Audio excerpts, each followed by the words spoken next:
जो global leader है मोदी, उसके चित्रों को फाड़ने से वो भागीरथ नहीं बन सकते। एक नेशनल पार्टी ही नहीं है, जिसका सबसे बड़ा संगठन है।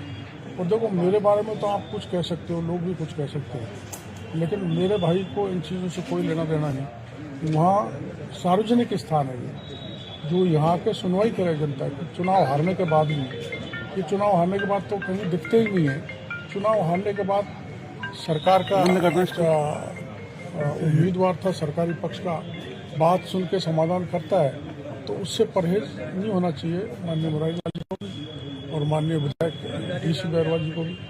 और मैं अभी कुछ दिन पहले अस्पताल में आया था, तो मैं इस बात का भरोसा देके गया था कि कोई काम हो तो हमको बताओ, और उनको कोई आपत्ति थी तो मेरे को बताते, ताकि मैं हमारी पार्टी के वर्कर्स को कहता, मेरे भाई को कहता।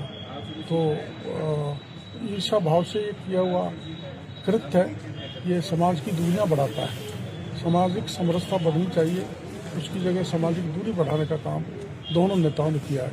इसकी मैं कड़े शब्दों में भर्त्सना भी करना चाहता हूँ और चेतावनी भी देना चाहता हूँ।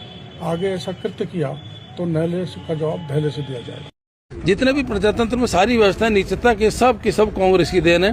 तो मैं समझता हूँ कि वर्तमान जो परिस्थिति है और जो पार्टियां देश के अंदर राज कर रही हैं, वो पार्टियां राज कर रही हैं भ्रमित करके जनता को, जिनका सहयोग आज़ादी की लड़ाई में कुछ था नहीं। आज़ादी के टाइम पे वो अंग्रेजों के एजेंट हुआ करते थे और बहुत लंबे पीरियड तक उन्होंने राष्ट्रीय ध्वज फहराया नहीं, लंबे समय तक उन्होंने राष्ट्रीय गीत गाया नहीं, और आज वो लोग ठेकेदार बन रहे हैं। हमको सबको, हमारी पार्टी इसमें सक्रिय है, हमको सबको नीचे तक आम जनता को ये बात समझानी पड़ेगी। किस प्रकार देश में आज़ादी मिली थी, किस प्रकार भारत का संविधान मिला, किस प्रकार हम आज यहाँ तक पहुंचे हैं, किस प्रकार यहाँ देश के अंदर हमने संवैधानिक संस्थाओं को खड़ा किया था, इन सबको लेकर के। और मैं समझता हूँ हम सब लोगों को आज के दिन में शिक्षा रूप में लेना चाहिए। आरोप प्रत्यारोप ये सब बातें ये नेताओं का काम होता है, नेता चलती रहती है। मेन बात यह है कि वो राहुल गांधी उस परिवार से हैं जिस परिवार ने त्याग, तपस्या, बलिदान, और आपने सुना होगा कि नेहरू जी उस खानदान से हैं जो जितने दिन मोदी जी ने राज किया देश के अंदर 11 साल तक नेहरू जी जेल में रहे थे।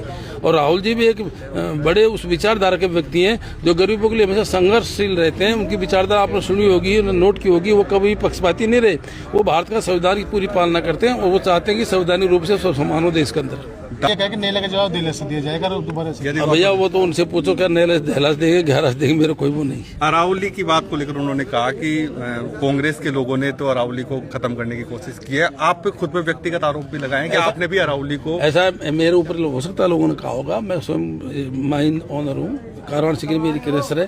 ये मेरी क्रेसर हुआ है कि कारवान सीकरी एकमात्र ऐसी पार्टी जो पूरे दौसा जिले के अंदर रावरारी हिल में नहीं आती है। वहाँ पे 20-30 लोग काम कर रहे हैं, बीजेपी भी कर रहे हैं, कांग्रेस भी कर रहे हैं। वो पार्टी रावरारी हिल में नहीं आती है। उन्होंने कहा कि आपने अरावली, मैंने बोल दिया ना, रावरारी नहीं आती है, जांच करो लो उसकी। जिसके लिए भी बोला उन्होंने, यहाँ भाकरी की पहाड़ियों के लिए भी उन्होंने बोला। भाकरी पहाड़ियों में क्या, भाकरी पहाड़ी तो हमने रक्षा करी, चादर बांध कर दी, पेड़ पौधे लगाई दी, इसकी सुरक्षा करी हमने। आप देख लो, आपको सत्ता पता नहीं है, ये पार्टी की सुरक्षा करी हमने, तो लोग खोद रहे थे।